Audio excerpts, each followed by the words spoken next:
एक बार की बात है, जंगल के बीच में एक बोलने वाला पेड़ था। पेड़ बहुत बुद्धिमान था और ऐसी कहानियां सुनाता जो सबको मंत्रमुग्ध कर देती।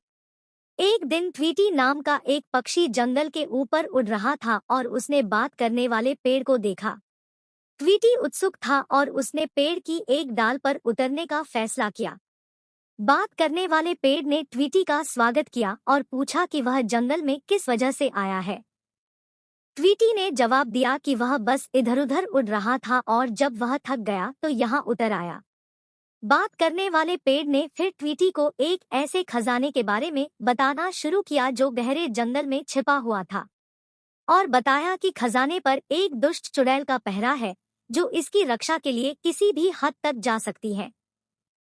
ट्वीटी को जिज्ञासा हुई और उसने बात करने वाले पेड़ से पूछा कि उसे खजाना कहाँ मिल सकता है। तब बात करने वाले पेड़ ने उसे जंगल का रास्ता बताया और उसे आने वाले खतरों के बारे में चेतावनी दी। ट्वीटी ने बात करने वाले पेड़ को धन्यवाद दिया और खजाने की तलाश में उड़ गया।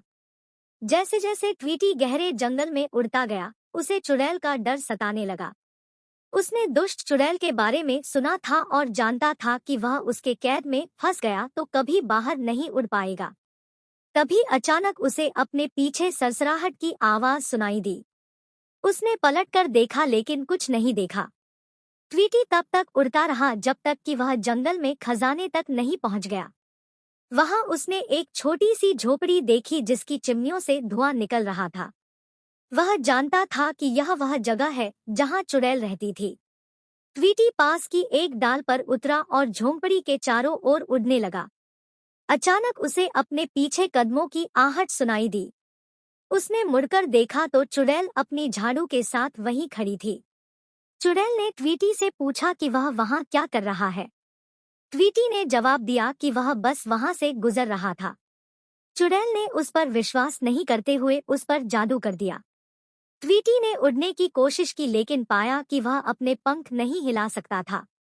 फिर चुड़ैल ने उसे एक पिंजरे में बंद कर दिया और अपनी झोपड़ी के बाहर छोड़ दिया। दिन बीते गए और ट्वीटी अभी भी पिंजरे में फंसा हुआ था। उसने बचने की सारी उम्मीद छोड़ दी थी कि अचानक उसे अपना नाम पुकारने की आवाज सुनाई दी, जो कि बात करने वाला पेड़ था। बात करने वाला पेड़ ट्वीटी को उसकी कैद से छुड़ाने आया था।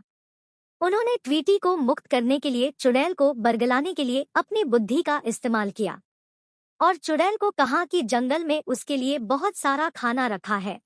और जैसे ही चुड़ैल जंगल की तरफ गई, पेड़ ने ट्वीटी को आजाद कर दिया। ट्वीटी ने अपनी जान बचाने के लिए पेड़ को धन्यवाद दिया और फिर कभी खतरनाक क्षेत्र में नहीं जाने का वादा किया।